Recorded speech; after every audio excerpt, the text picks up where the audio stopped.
ನಾಸಾದ ಐತಿಹಾಸಿಕ ಆರ್ಟಿಮಿಸ್ 2 ಪಯಣಕ್ಕೆ ಸೌರ ಜ್ವಾಲೆ ಆತಂಕ ಎದುರಾಗಿದೆ. ಬಾಹ್ಯಾಕಾಶ ಹವಾಮಾನ ಮುನ್ಸೂಚನಾ ಕೇಂದ್ರ ಪ್ರಕಾರ ಸೂರ್ಯನಿಂದ ಪ್ರಬಲವಾದ ಸೌರ ಜ್ವಾಲೆ ಮತ್ತು ಕರೋನಲ್ ಮಾಸ್ ಎಜೆಕ್ಷನ್ ಆಗಿದೆ. ಹೀಗಾಗಿ ಸೌರಶಕ್ತಿಯ ಕಣಗಳ ಹೆಚ್ಚಿನ ಸಾಂದ್ರತೆಯು ಎಲೆಕ್ಟ್ರಾನಿಕ್ ಸರ್ಕ್ಯೂಟ್ಗಳನ್ನು ಹಾನಿಗೊಳಿಸುತ್ತೆ ಹಾಗೂ ಉಡಾವಣಾ ವಾಹನದೊಂದಿಗೆ ರೇಡಿಯೋ ಸಂವಹನವನ್ನು ಕಷ್ಟಕರ ಅಥವಾ ಅಸಾಧ್ಯವಾಗಿಸುತ್ತೆ. ಇದರಿಂದಾಗಿ ನಾಳಿನ ನಾಸಾದ ಒರಾಯನ್ ನೌಕೆ ಉಡಾವಣೆಗೆ ಅಡ್ಡಿಯಾಗುವ ಆತಂಕ ಎದುರಾಗಿದೆ. ಇರ್ಬೋದು, 2 ಸರಿ ಪೋಸ್ಟ್ಪೋನ್ ಆಗಿದೆ, ಇನ್ನೊಂದು ಸರಿ ಪೋಸ್ಟ್ಪೋನ್ ಆಗ್ಬೋದು. ಬಟ್ ವಿಂಡೋ ಇದೆ, ಇನ್ನೊಂದು ಏಪ್ರಿಲ್ 6ನೇ ತಾರೀಕೇನೋ ಒಂದು ವಿಂಡೋ ಇದೆ. ಅದಕ್ಕೆ ವಿಂಡೋ ಇದೆ ಅಂದರೆ ಅಲ್ಲಿ ಆಕಾಶದಲ್ಲಿ ಅವನ ಕಿಟಕಿ ತಗೊಂಡಿದ್ದಾನೆ ಅಂತಲ್ಲ, ಇನ್ನೊಂದು ಆಪ್ಷನ್ ಅವಕಾಶ ಇದೆ ಹಾರಿಸೋಕ್ಕೆ. ಬಟ್ ಈ ಎಲ್ಲ ಲಾಂಚ್ಗಳು ಯಾವಾಗಲೂ ಹವಾಮಾನದ ಮೇಲೇ ಅವಲಂಬಿತವಾಗಬೇಕು, ನಂಬರ್ 1. ನಂಬರ್ 2, ಕಂಡಾಗ ಹಾರಿಸೋಕ್ಕೆ ಆಗಲ್ಲ. ಅದು ಕಂಡಾಗ ಆಶ್ವಾಸನೆ ಕೊಡೋಕ್ಕೆ ಅದೇನು ಭಾರತದ ರಾಜಕಾರಣಿಗಳೇ, ಹಾಗೆಲ್ಲ ಮಾಡೋಕ್ಕಾಗಲ್ಲ. ಸೋಲಾರ್ ಫ್ಲೇರು ನಡೀತಾನೇ ಇರುತ್ತೆ. ಈಗ ನಡೆದಿದೆ ಏನೋ ಅಂತ ಅಲ್ಲ, ನಡೀತಾನೇ ಇರುತ್ತೆ. ಸೋಲಾರ್ ಫ್ಲೇರ್ಸ್ ವಿಲ್ ಹ್ಯಾಪನ್, ಆಗಾಗ ಆಗುತ್ತೆ. ಫಾರ್ ಎಕ್ಸಾಂಪಲ್, ಈಗ ನಮ್ಮ ಟಿ ವಿಗಳನ್ನೆಲ್ಲ ನೀವು ನೋಡ್ತಿರಲ್ಲ, ವಿವಿಧ ಸ್ಯಾಟಲೈಟ್ಗಳು, ನಮ್ಮ ಟಿ ವಿ ಬರೋದು ಒಂದೇ ಅಲ್ಲ, ನಾನು ಹೇಳ್ತಿರೋದು ಎಲ್ಲ ಸ್ಯಾಟಲೈಟ್ಸ್ ಗೆಟ್ ಅಫೆಕ್ಟೆಡ್ ಅದೇ ಸೋಲಾರ್ ಫ್ಲೇರ್ಸಲ್ಲಿ.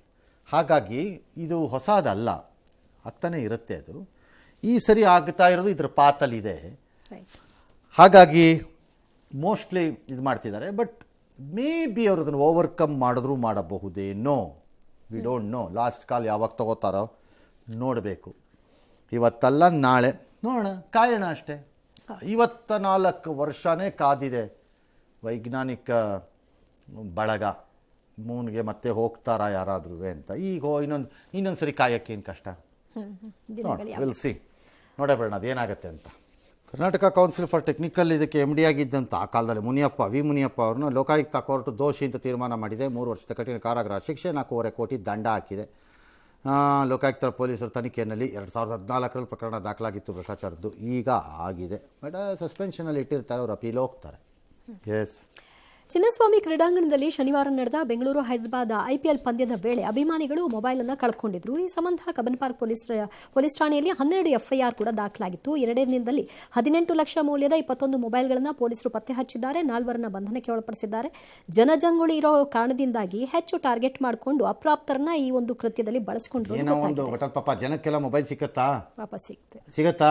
ಸಂತೋಷ. ಆತ ಕಡೆ ಓಲಿ, ಆತ ಕಡೆ ಏನಾರು ಹಾಕೊಂಡು ಹಾಳಾಗೋಲಿ. ಹಾಂ, ಸಿದ್ಧಗಂಗಾ ಮಠದ ಶಿವಕುಮಾರ ಶ್ರೀಗಳದ್ದು 119ನೇ ಜನ್ಮೋತ್ಸವ ನಾಳೆ ನಡೆಯುತ್ತೆ. ರಾಷ್ಟ್ರಪತಿಗಳು ಭಾಗವಹಿಸ್ತಾರೆ ವಿಶೇಷ ಅತಿಥಿಯಾಗಿ. ಬೆಂಗಳೂರಿಗೆ ಆಗಮಿಸಿದ್ದಾರೆ. HAL ಏರ್ಪೋರ್ಟಲ್ಲಿ ರಾಜ್ಯಪಾಲರವ್ರನ್ನ ಸ್ವಾಗತಿಸ್ಕೊಂಡಿದ್ದಾರೆ. ರಾತ್ರಿ ಲೋಕಭವನದಲ್ಲಿ ಉಳ್ಕೋತಾರೆ. ನಾಳೆ ಹೋಗ್ತಾರೆ ಮಠಕ್ಕೆ ಭೇಟಿಗೆ. ಕೆಲವು ಕಾಲ ವಿದ್ಯಾರ್ಥಿಗಳ ಜೊತೆ ಕೂಡ ಮಾತಾಡ್ತಾರಂತೆ. ಭಾಳ ಸಂತೋಷ. ಒಂದು ದೊಡ್ಡ ಕಾರ್ಯಕ್ರಮ ಅಲ್ಲಿ ಆಯೋಜಿಸಲಾಗಿದೆ ಅಷ್ಟೇ. ರಾಜಕಾರಣಿಗಳ ಹಾವಳಿ ಸ್ವಲ್ಪ ಕಡಿಮೆ ಇರಬಹುದು, ಯಾಕಂದರೆ ಚುನಾವಣೆ ಇದೆ. ಅಲ್ಲಿ ಶಿಫ್ಟ್ ಆಗಿದೆ. ಎಸ್.